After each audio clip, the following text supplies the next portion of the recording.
and let's look forward to this great conversation. As we close with Dan, we are also going to, Dan is going to continue on with the next panel, and I'll hold my introductions for that. But looking forward to a great conversation next. And give us a couple of minutes as we get the online streaming set up. It takes about 2 minutes, so please, thank you.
He's going to run next for Congress. So.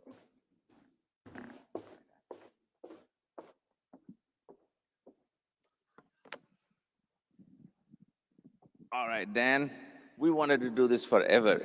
So Yes, we did. great to be with you, my friend. Great to be in person. Yes, in person, right? And we always caught like 5-10 minutes of each other, and we have these big plans.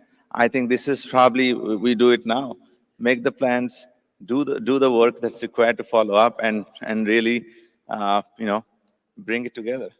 So Dan, I wanted to pick your brain on your experience. Maybe let's start with a little bit of introduction and background, and then extend that to the work that you have done. and the vision that you have for the next generation. Well, first of all, thank you. Good morning, everybody. Val, first of all, thank you. Thank you and the CFF for the work you guys do. Because you all, what I think, you guys are in the intersection. You guys are dealing with the biggest threat the world is seeing, which is a cybersecurity threat, the reason we're all here. My name is Dan Vigdor. I'm a co-founder and executive chair of Thrive DX. We founded it 15 years ago in Israel. Israel, where training in cybersecurity is actually a matter of life and death, and we see it every day. And we've been able to bring that to the United States. We're building the biggest cybersecurity training and talent development company, and we do that through collaboration. Collaboration. Collaborated with top-tier universities and enterprise. We bring very comprehensive cybersecurity programming to people from different socioeconomic backgrounds, diverse communities. We train them, and then we place them in these very lucrative and needed cyber jobs. We also launched an end-to-end SaaS cybersecurity training platform for the enterprise, where it's a 360 approach to the human element, the human problem of cybersecurity. As we all know, over 95% of cyber incidents are because of us, because of humans. And that's what we have to take care of, and that's what we're taking care of while building the biggest cyber talent and training development company. Well, I think you had me at, when you said cybersecurity, the origin of this is cybersecurity is life and death choice, right? Which we are seeing right now in Ukraine and different parts of the world. And it's not too far. There is no border dividing cyber, right? So that's why it's so easy. And to err is human. So combine those two. You have a very inspiring opportunity to support this cause. So tell us a little bit about the work that you have done to build up the platform and of course the business that has been very successful. Well, first, I just want to hone in on how big the problem is. Yeah. You know, in 2013, we had 1 million open cybersecurity jobs. Today, there's close to 4 million. That's 400% growth. In the last 2 years, cybercrime rose by 450%. By 2025, it's gonna cost the world $10 trillion, cybercrime. The problem is huge. The problem is huge, and it stems from a variety of different reasons, right? The world is going digital. Our whole life is being digital, right? Infrastructure, hospitals. Imagine you are in the hospital, you're in surgery, and there's a cyber attack. Your life is on the line. So we're dealing with the most important things, and we're trying to make sure that the cyber talent is there. And there's a few different difficulties, right? One is that companies today are want to hire people with 3 to 5 year experience. So what happens is that they just recycle the cyber workforce.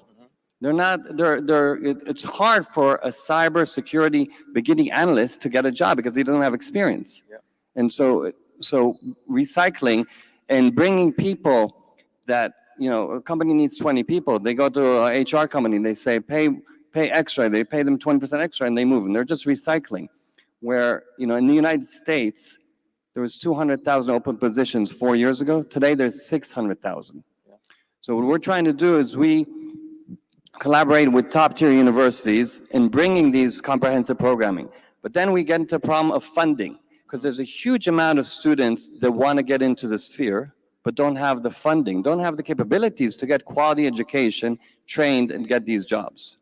And so we're working very hard on bringing about, making noise for government, for enterprise, to bring funding to people from diverse communities to get this quality education and get into the marketplace. I think you're talking about a very crucial factor for success in cyber workforce, right?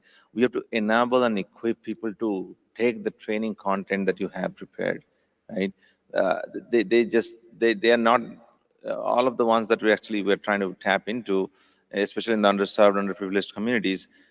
My personal thing I've shared with you is that, they need childcare, they need transportation, and they need to have some backup for their day jobs to actually take the amazing content that we have built for them, right? And I think that's exactly what you're trying to support. It's not just the corporates to come in and take the training, but also create conditions for for those candidates to be part of the process and consume the training, right? So what are your thoughts on the next steps and making the next gen cyber talent possible? I know we are going to talk about the extended plan with our rest of the panelists, but Dan, your personal opinion and thoughts on this. Well, we wanna make platforms of collaboration because it's all about collaborating, Yeah. collaborating, and funding. And I might sound bleak and dark, but enterprise and the world is coming together and collaborating. For example, IBM has put out cyber training in 23 different countries. They're really investing a lot. We, for example, together with our partners, Night Dragon, have launched the first global cybersecurity talent hub and education marketplace at the White House with Chris Inglis, the National Cyber Director.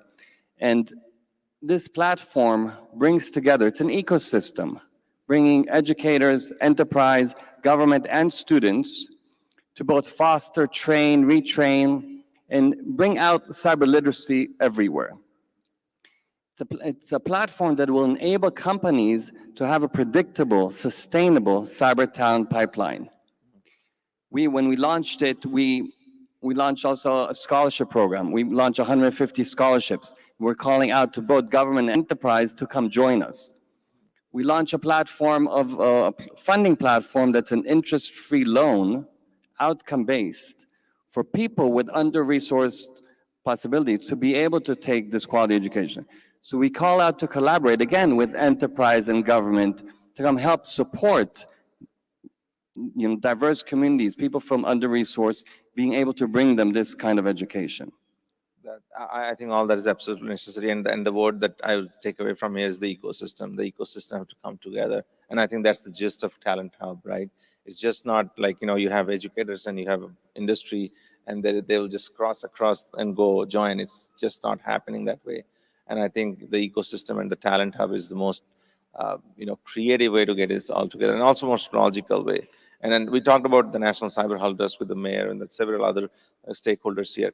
I think there has to be a window to the world for that service, right? And I think the way we are working together, we will be able to at least make a dent in the number. The numbers are huge, and if you think about the time it takes to get one candidate through the door, right?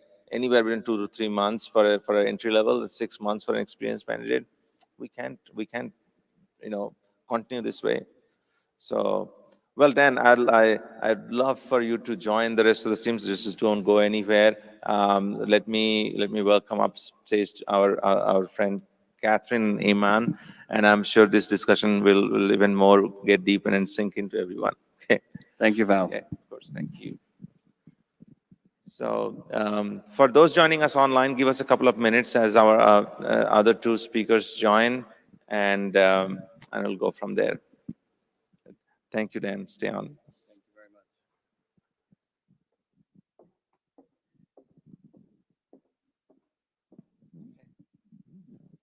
Hey, Catherine. Good morning. Good to see you. That went great.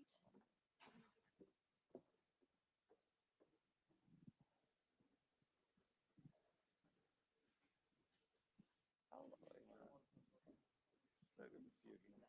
Absolutely. So I'll let you three. Okay. So I'll let the three experts here take over the stage actually, and Iman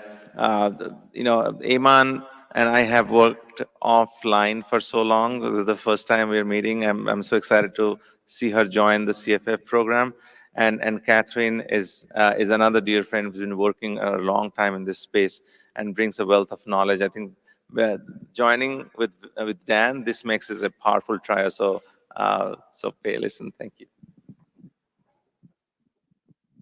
Good morning, everybody. Well, it's Friday. We got here. Hopefully we have some good energy in the room. I really love those two speakers. That was terrific.